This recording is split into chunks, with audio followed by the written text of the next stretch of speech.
Gmail ID કઈ રીતે recover કરવી કે તેમની ચેનલ કઈ રીતે રિકવર કરવી આવડતું નથી। આ વિડીયોમાં આપણે શીખીશું મોબાઈલથી યુટ્યુબ ચેનલ અથવા જીમેલ એકાઉન્ટ રિકવર કઈ રીતે કરવું।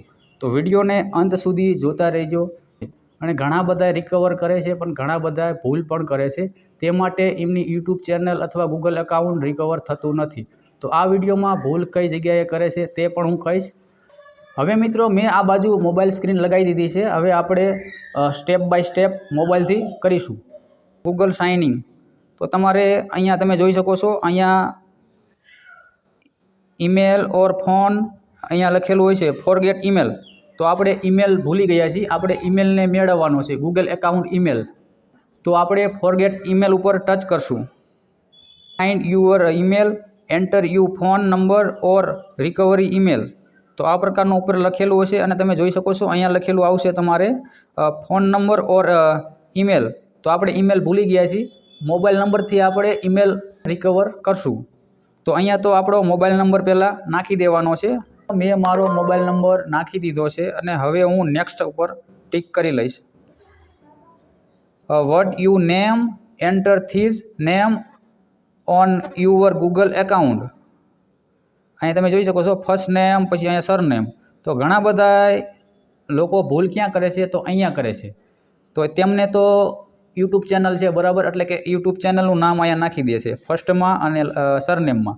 તો તમારે એ નથી કરવાનું। ઉપર લખેલું છે કે અહીંયા ગૂગલ એકાઉન્ટ તમારું નામ, એટલે કે જે તમારું ગૂગલ એકાઉન્ટ તમે બનાવ્યું હોય બરાબર, ગૂગલ એકાઉન્ટમાં જે નામ હોય એ તમારે અહીંયા નામ લખવાનું છે।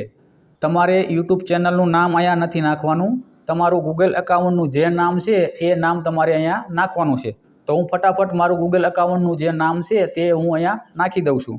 જે મારું ગૂગલ એકાઉન્ટમાં નામ હતું તે મેં નામ અહીંયા નાખી દીધું છે બરાબર। ફર્સ્ટમાં શક્તિ છે અને સરનેમમાં રાજ છે। તો આ રીતે મેં લખી નાખ્યું છે।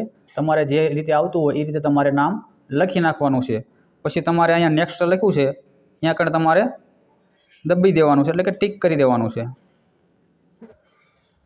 થોડીક વાર મિત્ર પ્રોસેસ લે છે, પછી આ પ્રકારનો તમને ઇન્ટરફેસ જોવા મળી જશે। આઈડી છે તેનું નામ પણ બતાવી દીધું છે શક્તિરાજ, અને આપણી જીમેલ આઈડી પણ આપણને મળી ગઈ છે। તો અહીંયા તમારે સ્ક્રીનશોટ ફોટો પાડી લેવાનો છે, એટલે તમે ભૂલી ના જાઓ બીજી વખત। તો મેં મારો સ્ક્રીનશોટ ફોટો પાડી લીધો છે અને હવે આપણે જે શક્તિરાજ લખ્યું છે બરાબર, તેને આપણે ટિક કરી લઈશું। શક્તિરાજ પછી જે આપણી જીમેલ આઈડી છે તે પણ આપણને આપી દીધી છે અને લખેલું આવી ગયું છે એન્ટર યુ પાસવર્ડ બરાબર। તમારો જે પાસવર્ડ હોય એ પાસવર્ડ તમારે અહીંયા નાખી દેવાનો છે। અને જો તમને પાસવર્ડ હજુ યાદ ના હોય બરાબર, તો અમારો આ વિડીયો તમે જોઈ લેજો કે હવે પાસવર્ડને કઈ રીતે આપણે રિકવર કરવો તે આ વિડીયોમાં બધી માહિતી મેં આપી છે। તો આ વિડીયોને તમે જોઈ લેજો, કારણ કે આ વિડીયોમાં આપણે પાસવર્ડ વિશે વાત કરશું તો આ વિડીયો બહુ થઈ જાય છે લાંબો, એટલે આ વિડીયોને ખાસ કરી અને જોઈ લેજો। અને અમારો વિડીયો જો તમને પસંદ આવ્યો હોય તો વિડીયોને લાઇક અને સબસ્ક્રાઈબર કરી દેજો। અમે મળીશું નવા વિડીયો સાથે, નવા ટોપિક સાથે। Bye bye.